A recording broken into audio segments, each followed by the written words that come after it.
Hashirama Senju has always been deemed as the strongest man on the planet amidst the rivaling Uchiha clan and their Madara plus other wandering beasts capable of shattering continents. So it does truly make one wonder, just how strong is Hashirama? Well, today we'll be taking him through a sort of deep dive through the Pure Lands and the strongest undead soldiers, including ones like Nagato and Minato. So let's jump straight in. Firstly, I'd also like to note though, this video was for a commission, so if you enjoyed this one and have an idea you would like to be covered, then check my post section to learn more and subscribe. Shooting for 20k, let's go.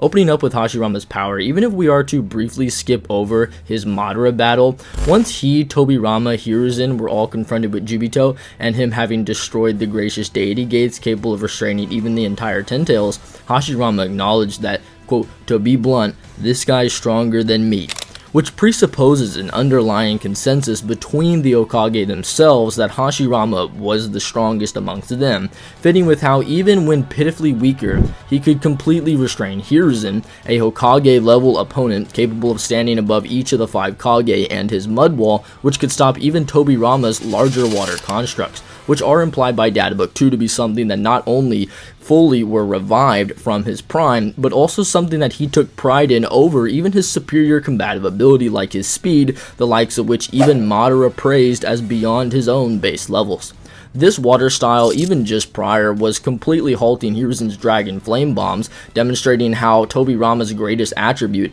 his unrivaled water style, stands below Hashirama, but also Hiruzen's greatest attribute, his Flame Bombs, called the strongest fire style in the world, and all is just completely inferior to the wood style, which is hailed as a heavenly gift of extraordinary power in guidebooks extending even to the 5 Kage summit, following suit with the previous statements made in Databook 2, namely that, quote, "By using chakra as the source of life, the user creates massive trees and controls them at will, using them for offense, defense, and even capturing enemies, making this an all-powerful technique." End quote. With the only other techniques getting praise akin to this being ones like Itachi's Mangekyo Sharingan, which nulls the world's common sense through the creation of a strange world of infinity, of the which Itachi is the god of, or the Flying Raijin that's later stated to transcend the concepts of space and distance themselves. So in truth, Hashirama's wood style has always stood far above the bar in terms of its power, which ultimately made him without peer in the shinobi world,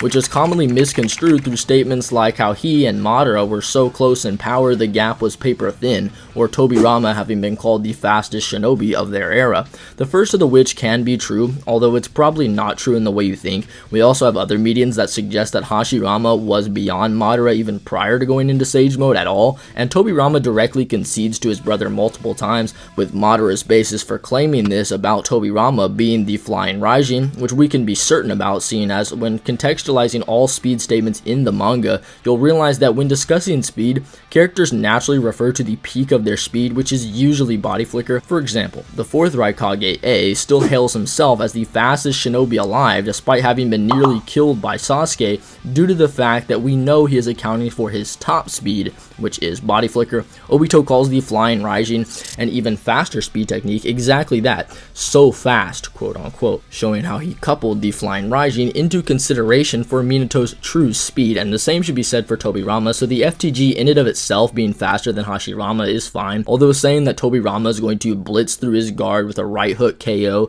is pretty disingenuous, and this follows that even with the aforementioned consensus earlier, wherein after that point Hashirama then almost exclusively battles reanimated Madara, who is the only other character aside from Jubito to break the gracious deity gates, who even in their scuffles is still arguably holding back against Madara, seeing as many people wrongfully assert that Hashirama in Sage Mode is relative to Madara in base, which isn't really true, as we get multiple shots of their large-scale battles where Hashirama's Sage constructs are ducking under the perfect Susanoo swings and then catching them, etc., despite this technique being his preferred move as opposed to his borrowed wood constructs, which Hashirama would also scale above in those where Madara could hold down the KCM2 avatar, where in base and close quarters combat, both he and White Mask Obito are implied to be relative physically through their jumping at the same speed, shooting fire style at the same speed, shooting MS techniques at the same speed, with both being capable of reacting to and combating a typical KCM2 Naruto and his avatar,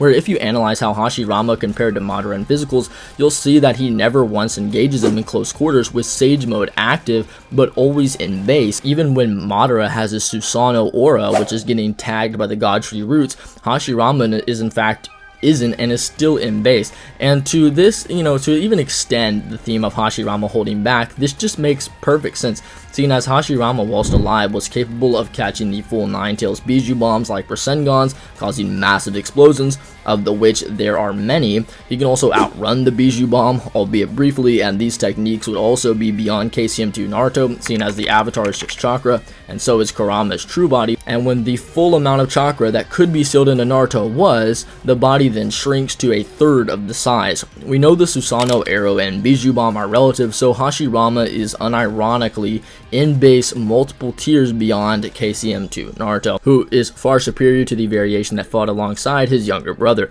So just how would he stack up to the strongest Edo Tensei soldiers? Well, let's first talk about the strongest Edo Tensei from both Kabuto and Orochimaru, and then work our way backwards. In the former, Kabuto believes in his head that the peak of the Edo Tensei pyramid is both Itachi and cripple Nagato, who when together, Itachi believes they could beat anyone in the world, including people from his knowledge like Orange Mask Obito, with the two being called directly by the by two chapter synopsis statements as the strongest Edo Tensei soldiers, where in deciphering who's superior between them, it can get a bit complicated, and I've done a video on this, but I'll sum it up like this. Nagato with red hair should be slightly superior at his peak, seeing as though he cannot walk and arguably doesn't even take a single step during that entire fight, he can still outspeed and completely react to Naruto's chakra hands, which as a construct are much faster than himself, and are actually capable of moving equally with Itachi Susanoo arms, which, as shown against the Raikage in the summit, are far beyond the user's bodily speed. I've heard the argument that we can't quantify if they're all moving at the same time due to the time flow being represented through panels, although Kishimoto does this exact three-way spread in scenes like the breaking of both Obito and Haku's mask, each from a different angle. So that's kind of what this is here. It's all they're throwing at the same time. It's just being drawn at three different angles so we actually can see what's really happening. And furthermore, Naruto does also state that Nagato's moves and power are out of this world when accounting for the Chubaku Tensei, and likely they're encountered before, showing how even by Naruto's standards, Nagato is superior to each of them individually,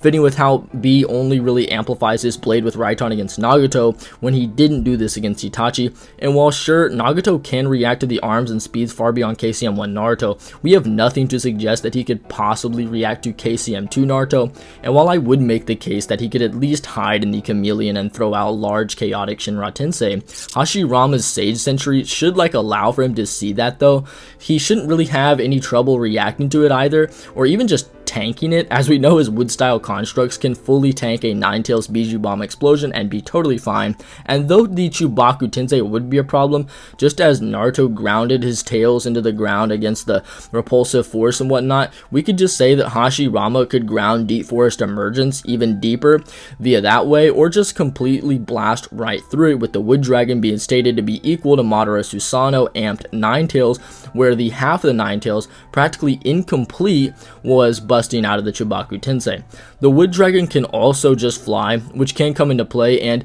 as said prior, is capable of restraining KCM2 Naruto's avatar, although the avatar does have a similar life force property and was turning the wood style into a forest, making it potentially even less powerful when restraining the avatar, although that's neither here nor there. Point being that if Hashirama has multiple ways to deal with the technique that made Nagato Kabuto's strongest Edo Tensei, then what can Nagato do? I would see Nagato trying to put out a lot of pressure potentially on the battlefield, right, through things like maybe the bird to fly in the air, the dog, rhino, centipede to fight him on the ground and whatnot. Although Hashirama's peerless power didn't just come from his wood style, but also his ability to control tailed beasts, particularly Kurama. And my friend TG has proposed a two-fight theory between Hashirama and Madara, accounting for Obito's rethinking of the event, which Madara later thinks back to, which could be true, although some events and thoughts like this don't actually happen, but I'm probably not opposed to it either way. Hashirama did fully deal with the entire Ninetales in base whilst fatigued, so are there any of the summons and missiles that are going to provide as much pressure as that? No. So with that being said, Hashirama's victory should be pretty clear here, giving him the win